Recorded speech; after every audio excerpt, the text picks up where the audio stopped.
Today, I'm sitting down with Anthony Scaramucci. Most people try to bury their disasters, but you turned it into a media empire. Most people spend their entire careers avoiding that level of transparency. You're coming from hunger and you want to make something of yourself, you got to take risk. You got to be ready to hit the floor. You got to be ready to get bone crushed by your decision making, and then you got to be okay with it. I got fired from Goldman. It was February 1st, 1991, and I felt like abject shit, and I felt like a complete failure. Now, what are some of those unspoken truths about money, power, and influence in those rooms with the 1% need to know and understand? Uncomfortable. You're going to feel insecure. You're going to have a chip on your shoulder. You're going to think the world owes you something. You're going to smell unfairness in the world. There's a person sitting next to you whose father worked at Goldman Sachs, and his grandfather worked there, and his great-grandfather founded the place. It's hard. And to suggest otherwise would be a fault. You've definitely pissed off a ton of people. I think that's pissed off at least half the country, if not more. You know, the Democrats hate you because you once worked for Trump, and the Republicans hate you because you left Trump. And I'm trying to get closer to the truth. You can't handle the truth. You don't want the truth, because we got to get up in the morning and we have to pretend we are immortal. How can you tell the difference between smart risk and just gambling with your life? You figure that out, you tell me. The things that you think you know with great certainty are the ones that bite you in the ass. Who do you consider yourself to be without titles? I said, you forget that at the end of the day, I'm really an academic. What do you want your legacy to actually mean? Not much. Again, I'm imperfect. I've told lies like every other human being. I've made mistakes. I don't worry about my legacy because no one's going to fucking remember me. No one's going to care. I see an enormous seismic economic change coming. For anyone who's listening to this and they're in their own shitstorm, they're facing public failure, private crisis, or just feeling like they've completely screwed their life up, what would you tell them? I'm Tiffany Hart, and this is Confluently. Let's cut to the chase, and let's get into it. Today, I'm sitting down with Anthony Scaramucci, and we're going to talk about the stuff most people don't talk about. The unspoken truths, the real cost of reinvention, and what happens when your biggest failures become your greatest superpowers. Now, you probably know Anthony from his infamous 11 days as the White House communications director. But here's what you might not know. He's also the founder and managing partner of Skybridge Capital, a global investment firm managing billions of dollars. I can't count that high. He's also co-host not one, but two major podcasts. The Rest is Politics with Caddy K, where he breaks down American politics with someone who actually disagrees with him. And The Lost Boys with Scott Galloway, which is exactly as brutal as it sounds. He's written 5 books, including his latest, The Open Book, where he gets into the uncomfortably real about failure as well as ambition. And somehow in between all of this, he's still become Wall Street's loudest crypto evangelist and darlings. But what really got my attention was when we met in Davos, was how you talk about failure like it's a superpower. Most people try to bury their disasters, but you turned it into a media empire. There's this quote by Winston Churchill that the pessimist sees difficulty in every opportunity and the optimist sees opportunity in every difficulty. Anthony, welcome. And I feel like that Churchill quote could be your personal motto. I'm only here because you promised me a referral to your dermatologist and you promised me your skincare regimen. That's why I came on. My agent told me that you were going to deliver the goods, Tiffany. Man, I wish I had something for that. What is it? I use the bar of soap and probably the same one that is in my shower, unfortunately. In your latest book, The Open Book, it's about being radically honest about your own failures. What made you decide that this was the time to pull back the curtain, or the kimono, as we used to say? Because let's be honest, most people spend their entire careers avoiding that level of transparency. Well, I think that you will probably agree with me. I don't know your family of origin, I don't know your life story, but there's no way Tiffany Hart in your awesome podcast is going to want to talk to me if I wasn't a risk taker in my life. I am not going from the neighborhood I grew up in and the family I grew up in, none of which were educated to where I'm sitting today, if I didn't take a lot of risk throughout the whole experience. And so what ends up happening is when you take risk, sometimes it works out really well. And then you take risk, and sometimes it works out horrifically. And so it would be impossible to be 61 years old and every shot that I took go in the basket. Some of them bounced off the basket, hit me in the face, broke my nose. Metaphorically, by the way, because the nose so far, not bad. But the point I'm making, and I think it's a very important point, if you're somebody listening to this podcast and you're coming from hunger and you want to make something of yourself, you got to take risk. And then concomitantly to that, you got to be ready to hit the floor. You got to be ready to get bone crushed by your decision making, and then you got to be okay with it. You know, I got fired from Goldman in 1991. I can tell you the exact day. It was February 1st. It was a Friday. You guys can look it up.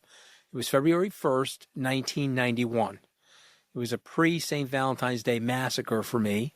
The Goldman Sachs partner brought me to his apartment on Jane Street in Greenwich Village. He said, "You fired?" I said, "I'm fired." "Yeah, we got to let people go. We're going through a recession." And I had been at Goldman for 18 months. I had recently graduated from Harvard Law School, and I felt like abject shit, and I felt like a complete failure. And I had taken a job, Tiffany, that I wasn't good at. I took the job for its status. I took the job for its salary. I took the job because I wanted to go to a cocktail party, and Tiffany Hart runs into me and says, "Well, what do you do?" I work at Goldman Sachs, and supposedly, like, you would be impressed by that. And in my 25-year-old mind, I thought maybe you would be.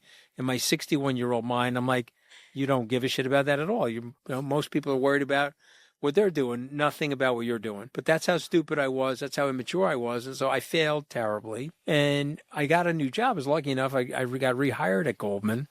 So I wouldn't have to be telling you all this, but I could have just fibbed and said I stayed there for 7 years continuously. But I got hired and fired. And then on March 28th, maybe 2 months after my firing, I got rehired.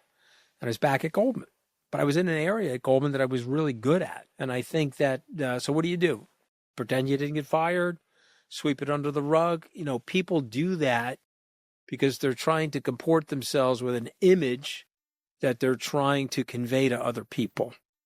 I don't think that works. I think the more authentic you are, the less dishonesty in your imprimatur, the more bark that you're willing to strip off your tree, the more people will trust you. I think, okay, what you see is what you get. Here's all my warts. Here's all my shortcomings. You know, I think I said to a group of students in London, I said, I am so short, I almost missed the height requirement for my roller coaster career. You know what I mean? And they laugh.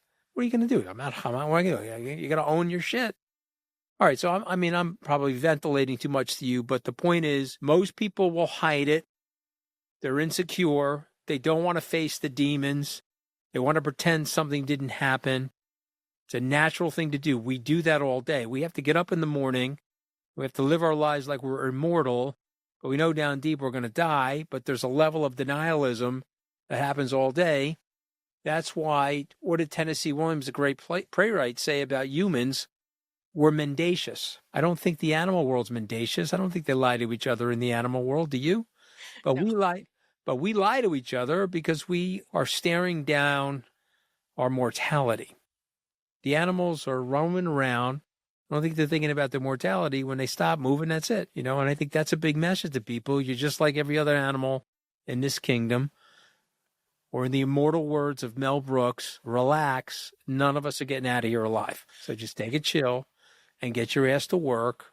And don't be a complainer or a moaner. There was a quote that somebody said to me last week, which is around failure. And, most people aren't really afraid of failure. They're afraid of what other people will think about that failure. Because of that, most people don't try. And if you're not willing to try, or you're afraid of what other people are going to say, then you're really not prepared to succeed in this world. And I strongly, feel that. You and I come from similar backgrounds. Mine's in California, but, same concept. I come from working class poor.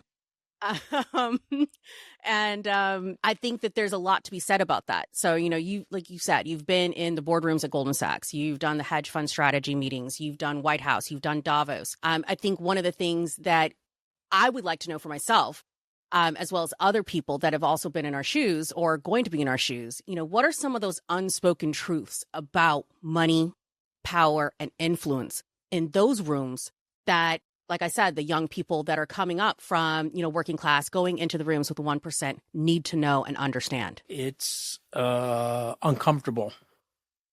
You're going to feel insecure. You're going to have a chip on your shoulder. You're going to think the world owes you something. You're going to smell unfairness in the world.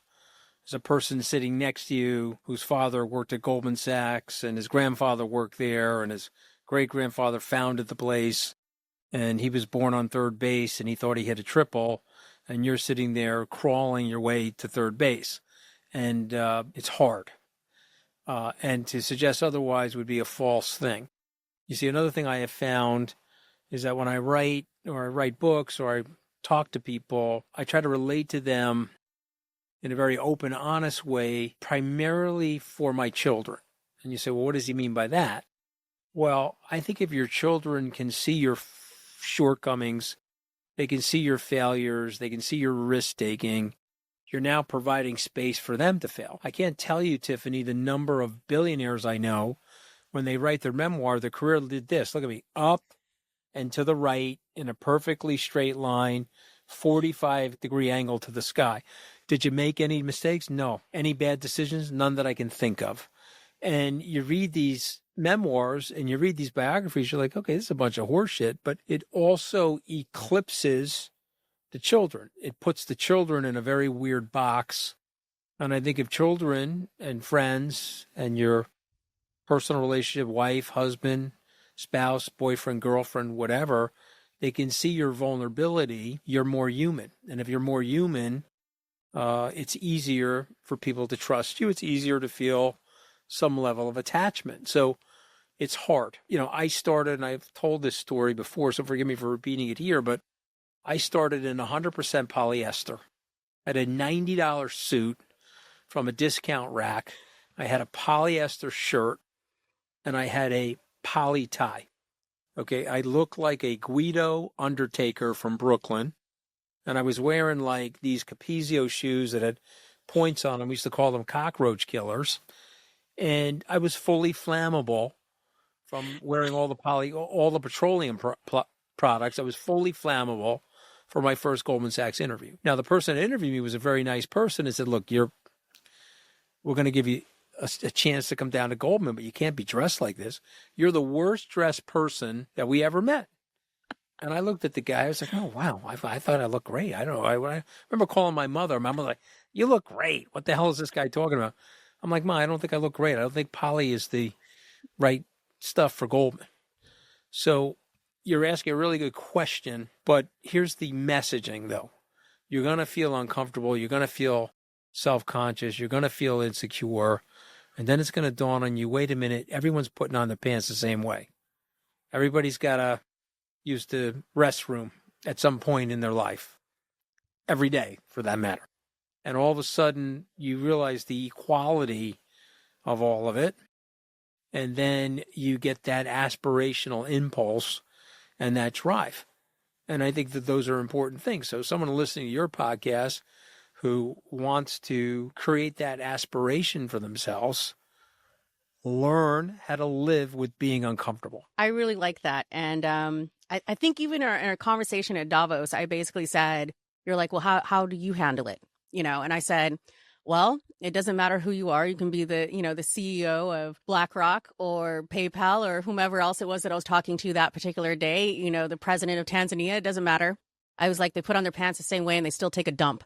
It's just a true fact. And if you, speak to them from that level, I find that everybody's human and they appreciate that. But it is uncomfortable. And yes, I may have also had that same JCPenney's polyester suit in my first interview. Super qualified, but literally looked like I came from the wreck, right?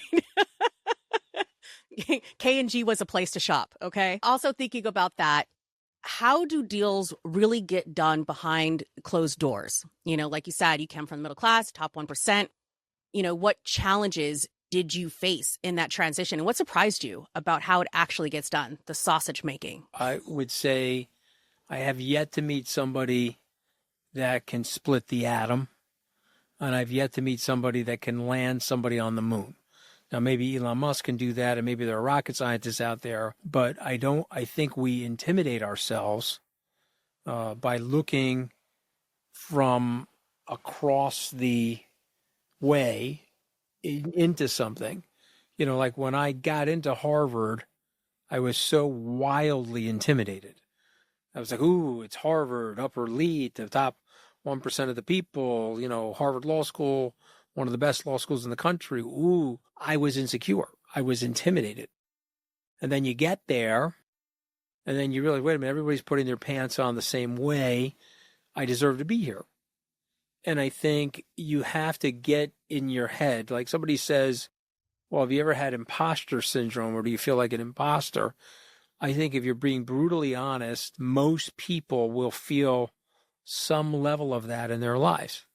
Okay. And you have to work through that through your work and developing your core competency and your skill set. And the harder you work and the more your skills get developed, the more deserving you feel that you are about the accomplishments that you've made.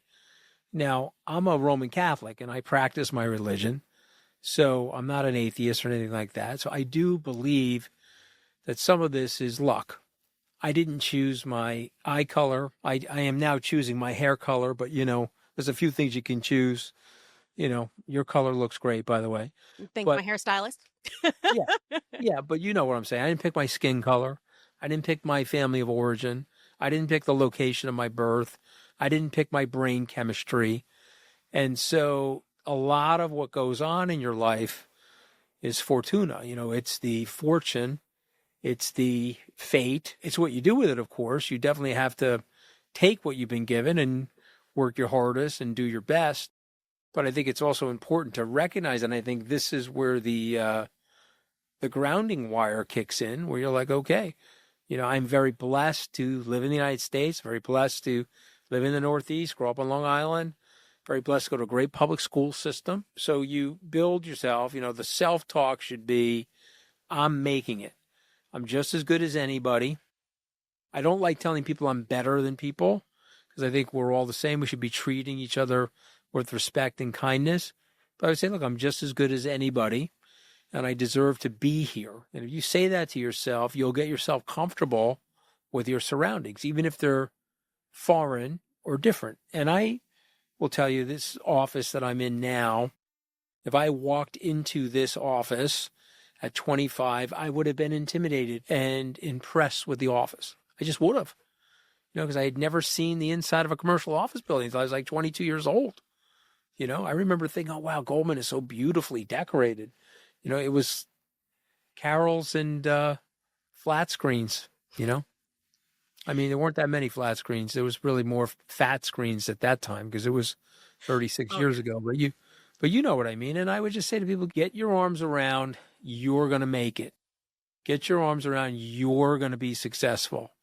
And if you do that, the shit's going to happen. You can, there is, to me, a lot of truth in the manifestation, because the manifestation forces your brain into a situation where it starts doing the homework, or it gets up a little earlier, or it takes the extra call, or it wakes up in the morning and says, I'm going to come up with this idea today. Absolutely. I'm a big believer in what somebody once coined the outrageous ask. Swing for the fences. Mm-hmm. Anything less, what are you doing? Why are you even on the mound? Mm-hmm. In your book, what truth did you almost cut because it was a little too uncomfortable? Probably didn't go into the detail of my almost divorce with Deirdre. That probably was too painful. It was documented fairly aggressively on the front page of the New York Post. Yeah. I had to do a perp walk. Deirdre and I love each other, and we were fighting, and she filed for divorce on me. And I'm not saying I didn't deserve to be filed for divorce on or anything like that, but It was definitely a very painful situation. And the TikTok of that, I felt, was already exposed. What more could I say other than mistakes were made and we corrected them and we healed our marriage and we've gone forward. What else can we do? What else can I say? So I think that was something that I just made a decision I was going to leave some of that gory detail out of it. But here's something I will say, that people sometimes treat things in their life in a very short-term, disposable way. We sort of discard relationships left and right. And I think it's a mistake. I think sometimes you have to ride through a rough period of time to get to the other side. My buddy Ben Stiller, who, very world famous, recognized comedian, obviously just did the Severance thing, directed and produced many of the episodes. He almost broke up with his wife. And he said something to me, which I'll share with you. He is so happy that he was able to reconnect with her and that his love with her is stronger now because they almost missed out on each other. And it would have been a tragedy for them, and it would have been a tragedy for their children to have them miss out on each other. And I feel that way. I feel strongly about that. So for me, yeah, it would be my wife. I appreciate your honesty about that. And, to be honest with you. The ones that are the most dear to us, we protect the most. And I think that that's important, an important aspect to do, especially you as a man, to protect your wife. Gloria Steinem said, the truth will set you free, but first it'll piss you the fuck off. I cannot agree with that. And no doubt about that. You've definitely pissed off a ton of people, specifically with your honesty and authenticity. What's one thing that you believe? Pissed them off in what way? I mean, they didn't like my... But they didn't like hear it. They didn't want to hear it. They didn't like my opinion, right? Yeah. Right. Okay. What's one thing that you believe that consistently gets you in trouble? And, why do you keep saying it anyways? I mean, listen, I've tried to be very honest about Trump. I think that's pissed off at least half the country, if not more. My son has a great line. He said, Dad, the Democrats hate you because you once worked for Trump, and the Republicans hate you because you left Trump. And so you're like killing my networking opportunities. I'm like, yeah, well, I'm trying to get closer to the truth, and I would say to you, there's a book that I always recommend to people. And the name of the book is The Iliad. It was written by Homer 3,000 years ago. And what happens in the Iliad, there's a allegory about everything that goes on in life. And Homer's trying to tell you through the personalities, and he's trying to tell you through the story what gets us in trouble, our pride, our ego, how we fall in love. Well, we sometimes get irrational about love and we get a keen emphasis on it. And then, of course, we can be prone to violence if we feel that people have wronged us and so on and so forth. And so there's a woman in the book. She's a minor character in the book, but she's a very, very important character. And her name is Cassandra. Have you read the book, The Iliad, about the Trojan War? I did. I think I read it in 4th grade. Okay. So in the book, what happens is Cassandra has been gifted by the gods with the ability to see things and to be clairvoyant. She can see the future. She can see the world the way it is, not the way people want it to be, but the way it actually is. But she's also cursed by the very same gods with no one will believe her. So she goes to her father and she says, Dad, the Greeks are coming. We shouldn't have stolen Helen, the queen of Menelaus, the Greek queen, and now she's Helen of Troy. We shouldn't have stolen her. The Greeks are coming to avenge her. They're going to burn down and destroy the city. And Priam laughed, and the other people in the family laughed, and that's exactly what happened. But in that story, Homer is teaching us about our denialism. Homer is teaching us what Aaron Sorkin and Jack Nicholson tried to express in A Few Good Men. You can't handle the truth. You don't want the truth, because we got to get up in the morning and we have to pretend we are immortal sometimes to face our day. The death happens to the other people, right? They would tell the soldiers on D-Day, look to your left, look to your right. Those people are not going to be here, right? And you're thinking, okay, I'm the one that's going to make it. But there are people dying, and you too and me too. God bats 1,000, Tiffany. I mean, I think if you believe in Christianity, one guy came back for a few days. Everyone else is, left We're and they don't toast. come back. Yeah. And if you ask Grok or Google, there's been 100 billion people that we can estimate have been here, and they're gone. And I can tell you that unless we solve for aging, 120 years from now, everybody that's here will not be here. There'll be a whole new group of people populating this earth. Okay, just like 120 years ago, sometime in 1905, that group of people, not one of those people is still here. And so, for me, you got to face the music in life. And for me, you got to get yourself out of the denialism. You got to listen to Cassandra. And if you're able to do that, you find peace. Marcus Aurelius understood this in Meditations, right? Memento mori, he would say, in this moment, I could die. And so therefore, what are my attachments? Relax on your attachments, because you're not going to take them with you wherever you're going. So just relax on your attachments, become more fluid in your personality. And that's what I would tell you. I wholeheartedly agree with everything that you say. And I think there was not too long ago a day where I was, trying to figure out that and stare life down. And somebody, told me the quote again of, the king and the pawn at the end of the game get put back into the same box. And it was exactly what I needed in that moment to remember that all of this is really passing and doesn't really mean anything. You do the best you can while you're here and hopefully give back. Charles Darwin, of course, said that it's not really the strongest of the species that survives, nor the most intelligent, but the ones that really are kind of responsive to change. And, you really seem to prove Darwin right about that because you've had views and you've changed them as facts and things changed and went in. What I really want to know is how can you tell the difference between smart risk, as you said, you are a risk taker, and just gambling with your life, your reputation, and everything that you know? When you figure that out, you tell me. Okay? All right? You promise you'll tell me? Absolutely. But I'm pretty bad at it. I'm sitting here with you, right? So yeah, I'm a risk taker too. I can't figure that out. I will say this to you. I have taken risks that I thought were low risk, and they've turned out catastrophic. And then I've taken other risks, which it turns out they are really bad risks. And it turns out that they go well. Like if you said to me, let's talk about Bitcoin for a second. If you said to me that I was going to be a Bitcoin investor and there were people telling me, well, that's going to go to zero. And so I thought erroneously that risk was incredibly difficult for me. And I would have said to you, no chance. I'm not going to do well.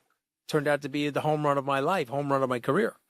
When I went to go work at the White House, if you said to me, oh, how's that going to go? I said, oh, that's going to be fine. I'm going to do a good job at the White House and I'm going to have a lot of good people and I'm going to return to the private sector unblemished by the White House. I thought that was a low risk.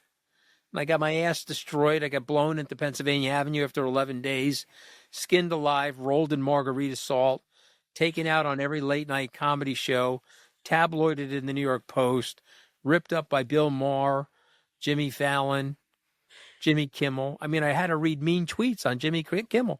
I got parodied on Saturday Night Live. I mean, that's rough. It was a brutal situation. So, again, I'm here to tell you that I don't know, and nobody knows. And I'm going to say this other quick story I think is important. When I left Lehman, I was at Lehman Brothers. Yeah. And in 2005, I left Lehman Brothers to start Skybridge. Great timing, by the way. Well, I didn't know that. Okay. And then if you said to me, Lehman Brothers is going to go out of business in 2008, and I'm going to still be here, I wouldn't have believed that.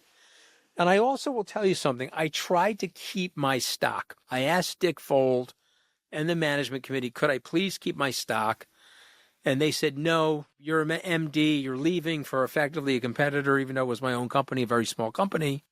And you can't keep your own stock, but you can if you want. You can sell the stock to us right now at a, fair price. We'll buy the whole thing. And so I sold it to them. Okay. And I got to tell you something. If you said to me that was a mistake at the time I did it, I would have said yes. The stock went from 41 to 89. I wanted to stab my eyeball out with like a butter knife. And then it went from 89 to 0. And I tell people this, the things that you think you know with great certainty are the ones that bite you in the ass. Does everybody understand that? Okay. I wish they So did. Don't pretend that you know something that you actually don't know. And so I thought with great certainty, Lehman's going to 400. I owned it at 40. I'd like to watch the rise.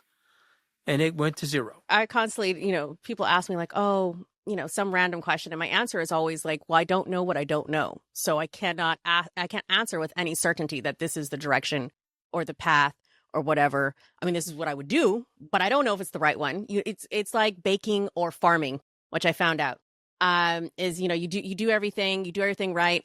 And you just never know what's going to yield, right? How it's going to come out until after it's out of the oven. And some things are brilliant and some things are shit. You just, but you still got to do the process, right? Of going through it. Story. True story with everything I cook, to be honest. What's one of the biggest risks you're taking right now that most people don't see? Besides, of course, being on this podcast with me.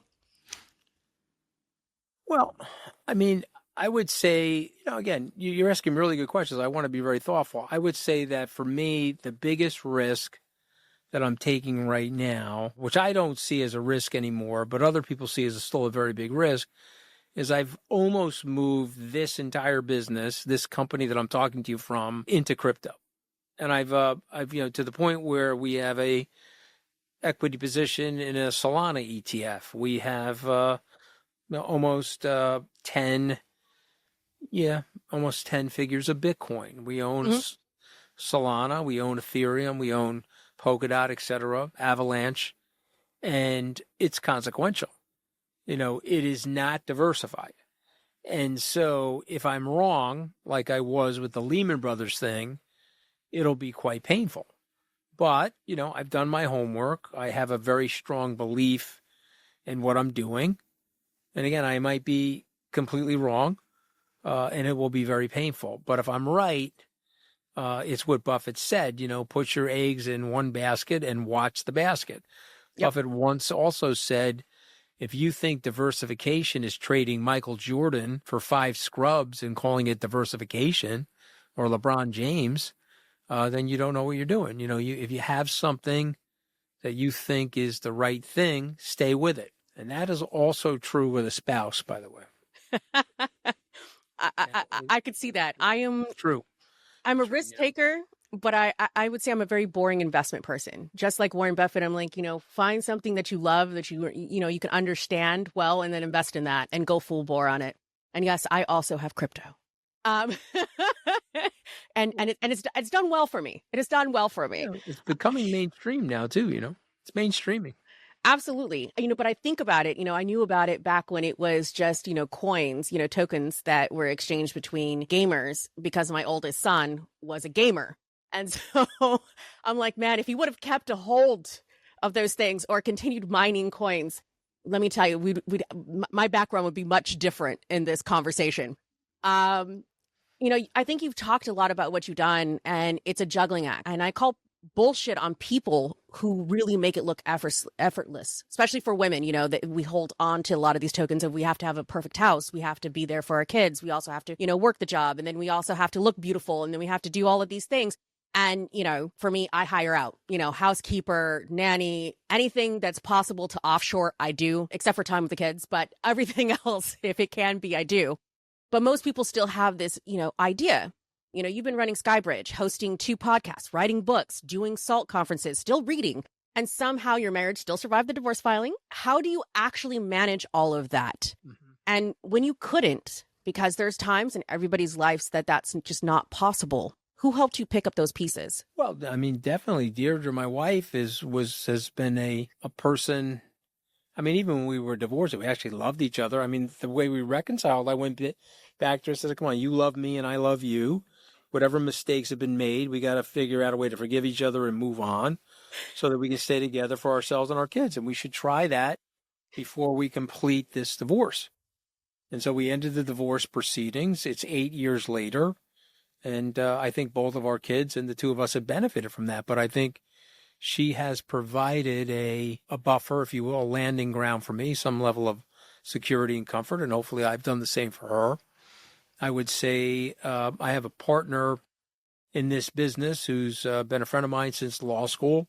He's the president and chief operating officer of the business. And I say that we have pretty good complementary skill sets. And so we've come up with like some decent ideas on how to keep the business going, if you will. Keep the lights on. Keep the lights on, even in bad times.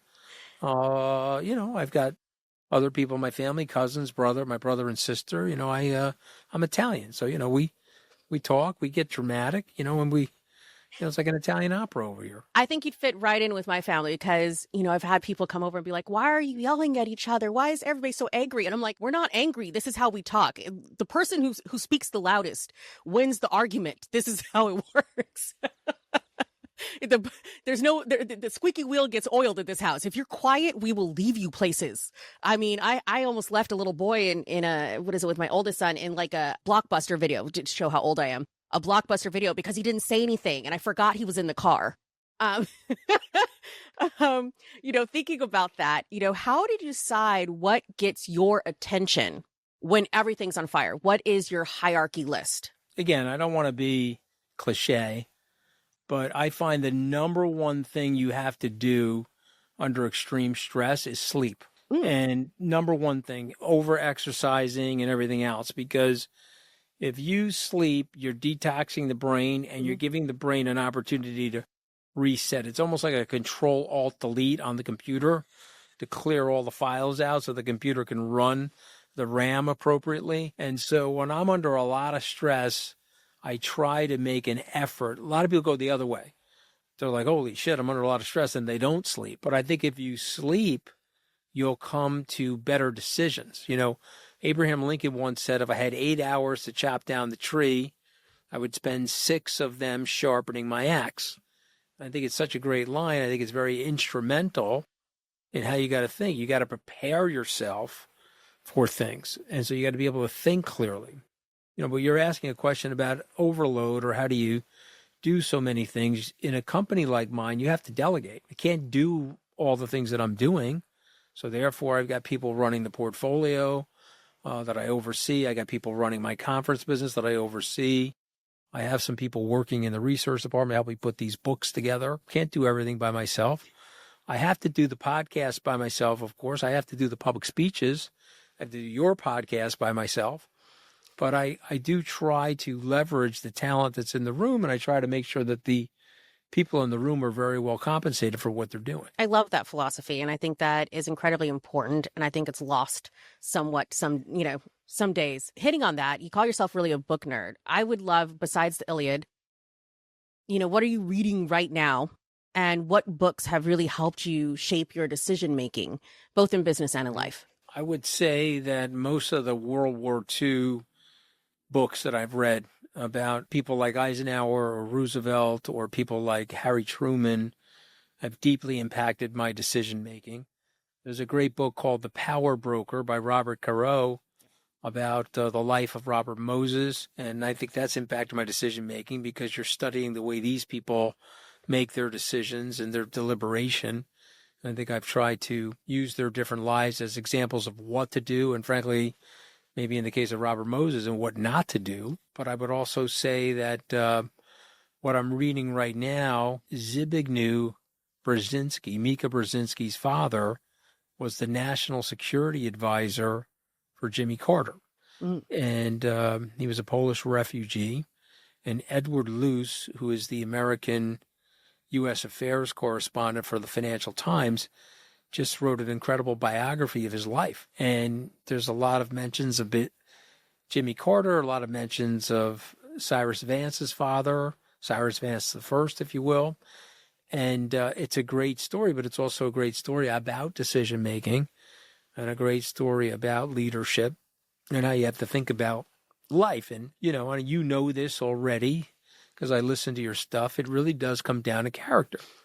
And so at the end of the day, is someone have good character or a bad character. And if they have good character, they take a moment and say, okay, well, what is the right thing to do here?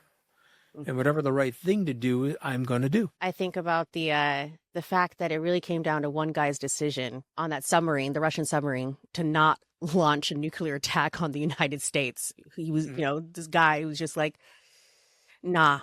And made the right decision, not only for himself and the people that were on that sub, but also, us as well as Russia. They had a misread on the radar. Yep. And they thought there was incoming missiles from the U.S. And this guy said there can't be. These people are not that stupid where they would mutually assure the destruction of both of our countries and most of the planet. And so I'm going to override what these people are seeing. And, of course, it was a flock of geese or some kind of bird flock that interrupted the radar signal. Yep. And he saved us. And we shouldn't come that close, unfortunately. But look, we're human and we're fallible. And we're going to do a lot of different things to each other that are going to make us less safe. Yeah. But I think about that guy that, stood up against two other people that were like, yes, we need to do this. This is exactly what we were trained to, and him saying, no, we should confirm before we do this. And yeah, I'm grateful to him. I also think about this, we've been here and we've also been on the podcast for about 40 minutes now. Who do you consider yourself to be without titles? Now, I think you've covered this with Scott Galloway around, specifically men, understanding themselves as a collection or accumulation of their titles. What do you do when you strip it all away? And I always say with a lot of people, they may not like what they find, but I think yours will be pretty cool. Who are you? I'm an academic. I don't think people realize that about me, but that's the truth. I said to one of my buddies, my closest friends, I said, you forget that at the end of the day, I'm really an academic. I'm an entrepreneur. Yes, I've operated a hedge fund for 20 years. I have been a public speaker. I've been a writer. I've written a couple of books. I've done a podcast. But if you really study who I am, I'm an academic. If you told me, okay, I'm going to give you 3 days to do whatever the hell you want, probably 25 to 30 hours of those 72 will be reading. Probably. And I'm also way more reclusive and way more nerdy than people think. I think one of the things about doing some of these podcasts or interviewing authors for my book series or talking with guys like Scott Galloway, I think people are like, whoa, he's more well-read than I would have thought. I mean, I have this Guido, Long Island exoskeleton, but trapped inside there is a nerd. I a nerd that can do a lot of push-ups. Put it that way. I it's like sort of an oxymoron, but I'm a Guido nerd, right? It's almost like jumbo shrimp, Guido nerd. You know what I mean? Hey, I think those are the greatest combinations in life. What is it? So I can take you to the hole in the wall taco spot in New York. And what is it? You'll eat with me without any pretense, but then also talk to me about, the latest in quantum computing. That's fantastic. That's exactly the type of world I want to live in. Thinking about the world that we want to live in, given the current geopolitical, circumstances, is it better to be liked, respected, or feared? Okay, you're asking really great questions. And so, Machiavelli would say that it's better to be feared. He would 100% say that. There's a lot of ruthless people on this planet that are worth a lot more money than me that would say that. But I don't think that. I don't need people to fear me. And even if they should fear me. So meaning even if I'll tell somebody what I think and tell somebody what I'm going to do. And if they're going to go against me, they're going to have a hard time with me because I've been dealing with bullies my whole life. I know how to handle a bully. And I don't really know how to back down. It's like the situation with Trump, I have no problem taking on Trump. I don't even understand how these babies in Washington can't take him on. I mean, they're like a bunch of cowards, and he needs to be rigorously challenged on a lot of the things that he's doing, particularly in this whole immigration situation with brown and black people. I don't know what the hell he is doing, but I'm a human being and I want other human beings to be treated like human beings. I don't want them demonized and dehumanized. So I guess what I would say is that I don't want people to fear me, but I want them to know where it's at with me. And I'm an unyielding son of a bitch. I will stay in the fight no problem. I don't live my life with any fear. So I'm ready to go if they're ready to go, if I think it's right. But, that's Machiavelli saying the fear stuff. I don't want that. I mean, again, I'm not really that concerned if people like me, because I think you brought up earlier in the podcast that I say some shit and people don't like me. So I don't give a shit. So take it or leave it. I think I want to be who I am. I want to live the life that I want to live, as long as I'm not harming anybody else. I truly love human beings, and I love all facets of them. My grandmother had a great line, Tiffany, that the best among us choose not to judge human frailty so harshly. Even in ourselves, Tiffany, even in ourselves. So I don't wake up in the morning and say, oh, did something stupid. I got fired from the White House. Let me kick myself in the pants today. I don't wake up and say, oh, well, I made that bad decision. Now let me get up and ruminate about that bad decision. It's never, I say, all right, that happened. I mean, got today, we got tomorrow. And so, but I don't want to be liked and I don't want to be feared. I want to be me. And if you like me, then you and I are going to be friends and we're going to develop a relationship.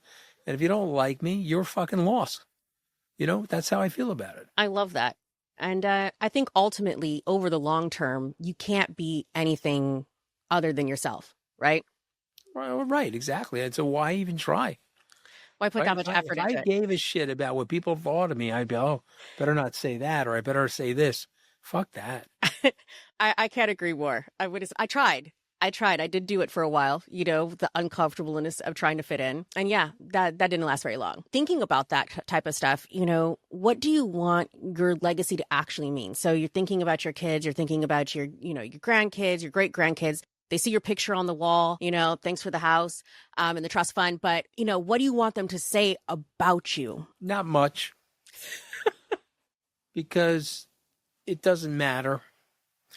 And I just want to be a good person, best that I can be to the people that I love while I'm here. And I don't look at it from a legacy perspective. And I'll say something to you. We don't know who any of those pharaohs were.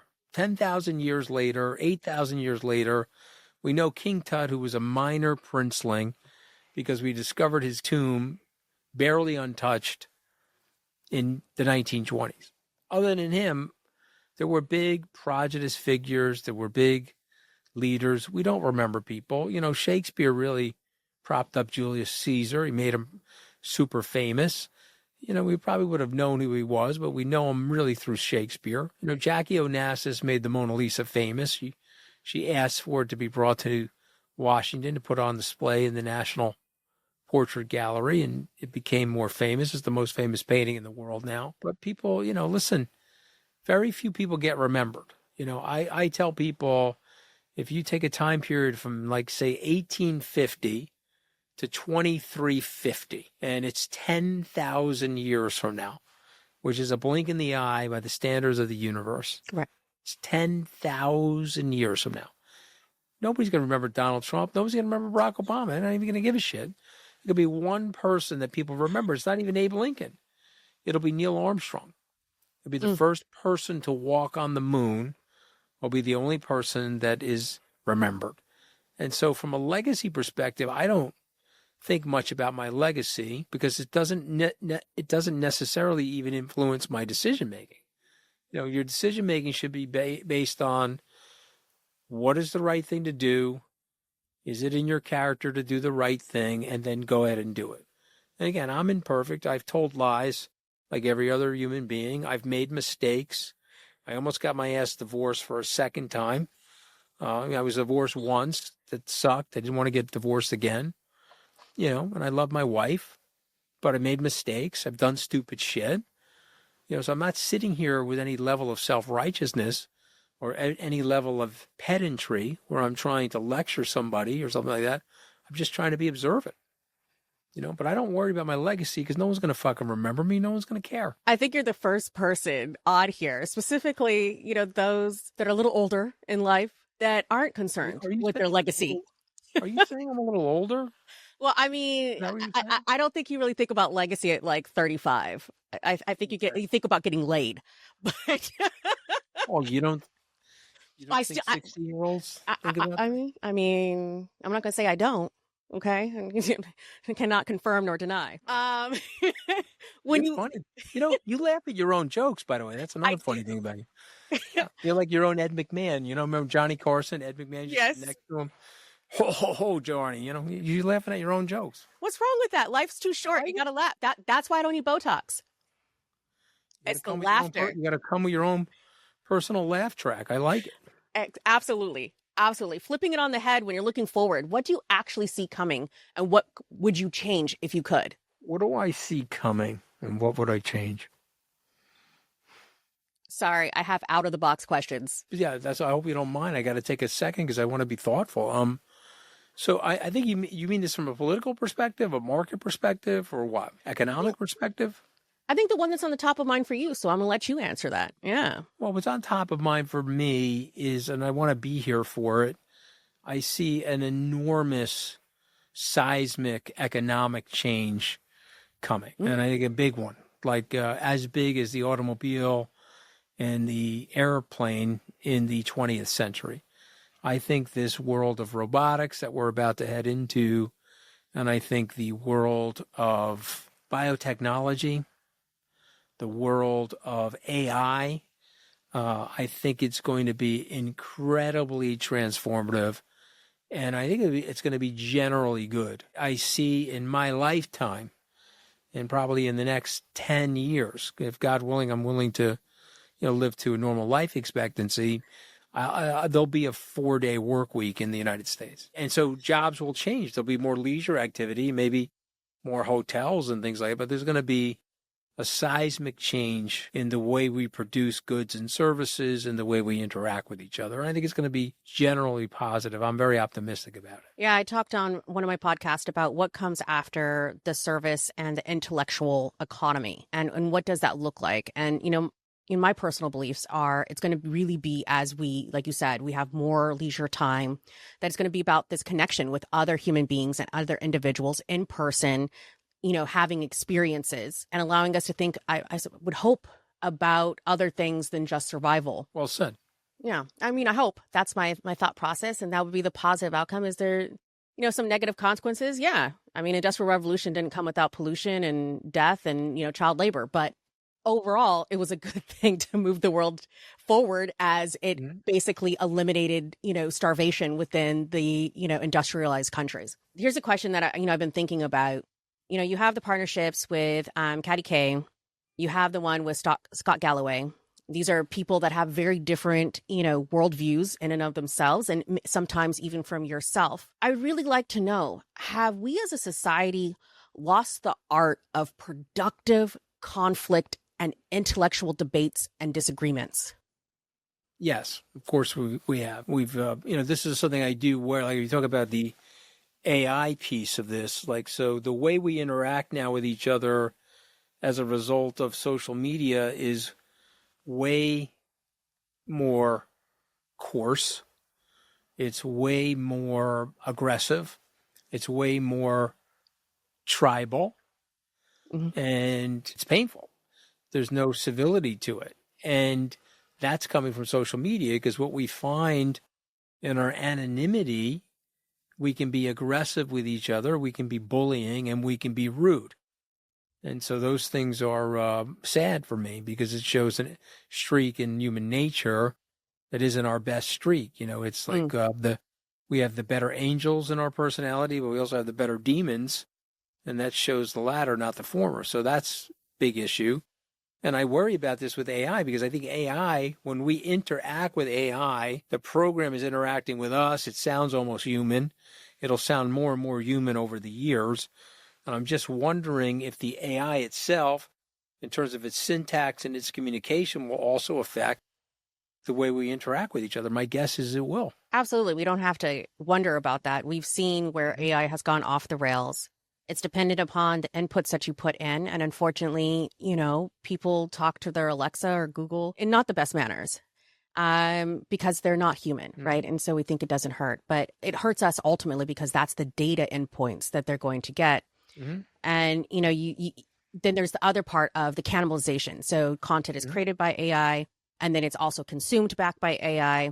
And this concept of, taking out outliers, right? And pushing that information towards, a median, majority is also dangerous. I think, like you said, these are the risks, but there's also a huge upside with that ability to not have to, do the tedious task that we all do every single day. Mm-hmm. Yeah. Well said. I think about these things in my off time. This is what I do. Last question for anyone who's listening to this and they're in their own shitstorm. They're facing public failure, private crisis, or just feeling like they've completely screwed their life up, or as we used to say on Wall Street, shit the bed. What would you tell them? It will get better. Things change. Pick yourself up. The belief system can't come from an outsider. It can't come from a family member. It can't come from a loved one.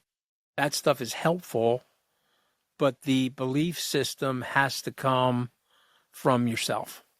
And whether you're a performer, you're a politician, you're a media mogul, you're an entrepreneur, whatever it might be, that's the messaging. And you got to believe in yourself. And you got to also believe that things are going to get better. My grandfather used to tell me that every day. He was, no matter how bad the day was, he was like, tomorrow will be better. And that's always when shit hits the fan. That's always what I say. Tomorrow has to be better. And if it's not, then maybe the day after. And if people want to dive deeper into your world, podcast, the books that you're reading, the books that you've put out, even your investment stuff around crypto, where should they start? Yeah, I would say The Rest is Politics US with me and Caddy K. On my podcast, Open Book. I'm at Scaramucci on Instagram and Twitter. I would say if you haven't read the Iliad, I think you should read it. Robert Fagles wrote a brilliant translation of it a few years back. So it's an English translation. And, I think I would read Marcus Aurelius's Meditations. I think those books have had a very big impact on me. Those books are calming. If you get those books, you realize you're just another human being in the channel. Enjoy your life.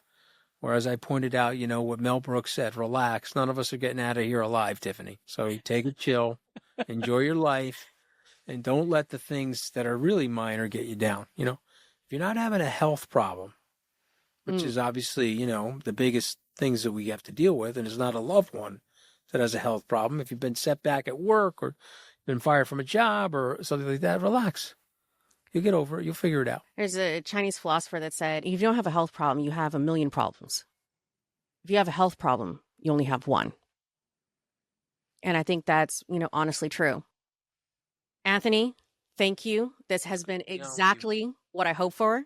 Honesty, uncomfortable truths, no bullshit, no fucks given, and extremely useful. Yeah, sorry I cursed a couple times, but that... You can't get out of a podcast without me cursing a time, No, this is one of the few podcasts where I encourage it. You ask really good questions.